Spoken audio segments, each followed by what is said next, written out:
ஆனந்த நடனம். அப்பா, நான் ஆடி ரொம்ப நாள் ஆயிடுச்சே, இன்னைக்கு ஆடட்டுமான்னு சிவகாமி கேட்டா. 2 பேரும் வீட்டுக்கு போகிற வழியில் இருந்த ஒரு பெரிய கல் மேலே உட்காந்து பேசிட்டு இருந்தாங்க.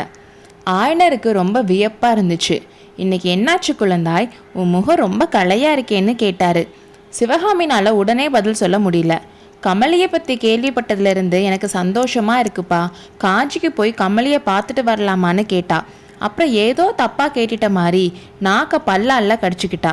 ஆமாம் அப்பா, சக்கரவர்த்தி நமக்கு ஏதோ செய்தி அனுப்பியிருக்காருன்னு சொன்னீங்களே, அது என்னன்னு கேட்டா. எதிரி சைன்யம் வடபெண்ணை ஆத்த கடந்துருச்சான், காஞ்சியை நெருங்கி வந்துட்டு இருக்கான். காஞ்சியை முற்றுகையிட்டாலும் விடுமா, அதனால் ஒன்று நம்மளை காஞ்சி நகருக்கு போக சொல்கிறாங்க, இல்லை சோழ தேசத்துக்கு போக சொல்கிறாங்க. நீ என்ன சொல்கிற சிவகாமின்னு ஆயனர் கேட்டார். நான் என்ன சொல்ல அப்பா, எனக்கு என்ன தெரியும், உங்கள் விருப்பம் எதுவோ அதான் ஏன் விருப்பம்னு சொன்னான்.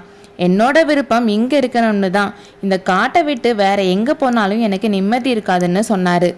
எனக்கும் தான் அப்பா, நம்ம இங்கேயே இருக்கலாமேன்னு சிவகாமி சொன்னான். மாமல்லரோட ஓலையில் அவர் வந்து சிவகாமியை பார்க்குற வரைக்கும் எந்த முடிவும் எடுக்க வேணாம்னு சொல்லியிருந்தனால சிவகாமி அப்படி சொன்னான். காஞ்சிக்கு போய் கமலியை பார்க்கணுன்ற ஆசை அளவில்லாமல் இருந்துச்சு சிவகாமிக்கு. ஆனாலும் 8 மாதத்துக்கு முன்னாடி திருநாவுக்கரசரை பார்க்கறதுக்காக காஞ்சிக்கு போயிட்டு வந்தப்போ ஃபர்ஸ்ட் டைம் மாமல்லர் சிவகாமிக்கு எழுதின ஓலை அவளுக்கு ஞாபகம் வந்துச்சு.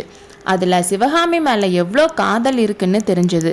கண்ணபிரான் வீட்டில் சிவகாமி தங்குறது பிடிக்கலன்னு புரிஞ்சுது. இதை நினச்சி சிவகாமியோட மனசில் பெரிய போராட்டமே நடந்துச்சு. கமலிக்கிட்ட அவளுக்கு இருந்த நட்பும் மாமல்லர்கிட்ட இருந்த காதலும் போராடி கடைசியில் காதல் தான் வெற்றி அடைஞ்சிச்சு. ச்சே, நம்ம எவ்வளோ பெரிய அசட்டுத்தனமான காரியம் பண்ணிட்டோம்.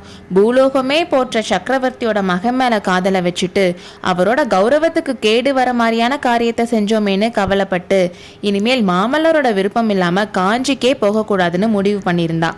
ஆனாலும் ஆயனருக்கு ஒரு பக்கம் கவலையாக இருந்துச்சு. என்ன இருந்தாலும் மகேந்திர சக்கரவர்த்தி ரொம்ப புத்திசாலி. அவரோட கட்டளைக்கு மாறா நடந்தா ஏதாச்சும் ஆகுமோ என்னமோ.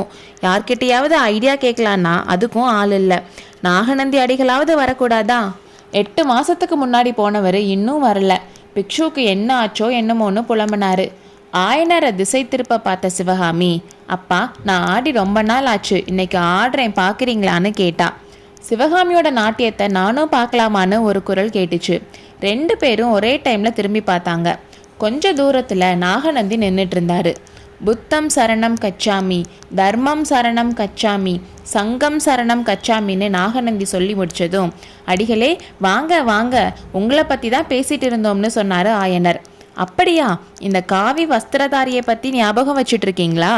சிவகாமியோட வாயில இருந்து கூட நாகநந்தி பேர் வந்துச்சா? அப்படின்னா அது என்னோட பாக்கியம்தான். ஆயனரே, உங்கள் மகளோட புகழ் நாடு முழுக்க பரவி இருக்கு.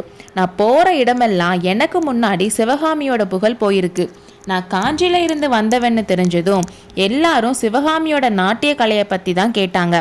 புத்த பிக்ஷுக்கள், ஜைன முனிவர்கள், சைவ பெரியவர்கள், வைஷ்ணவ பக்தர்கள், உறையூர் சோழ மன்னர் கூட கேட்டாங்க. சீன தேசத்திலிருந்து வந்திருந்த சித்திரக்காரர்கள் கூட கேட்டாங்க.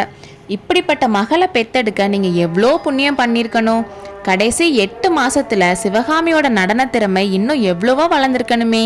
தென்னாடெல்லாம் புகழ்ற நடன ராணியோட நடனத்தை பார்க்குற பாக்கியம் இன்னைக்கு எனக்கு கிடைக்குமான்னு புத்த பிக்ஷு கேட்டாரு. சிவகாமிக்கு நாகநந்தி மேலே இருந்த வெறுப்பு இவ்வளோ நேரம் அவர் புகழ்ந்து பேசினதுனால கொஞ்சம் மாறி இருந்துச்சு.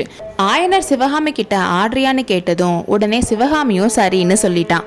3 பேரும் வீட்டுக்கு போனதும் சிவகாமி ஒரு செகண்டில் ட்ரெஸ் சேஞ்ச் பண்ணிட்டு ஆடுறதுக்கு ரெடி ஆயிட்டான்.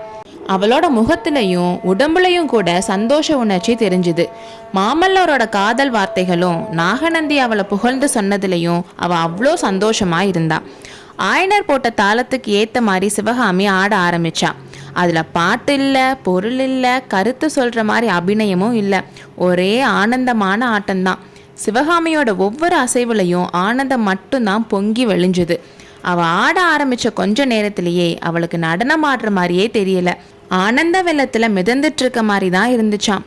ஆயனரும் எல்லாத்தையும் மறந்துட்டு இன்ப நிலைக்கு போய்விட்டார். அடுத்த அத்தியாயத்தில் சந்திப்போம்.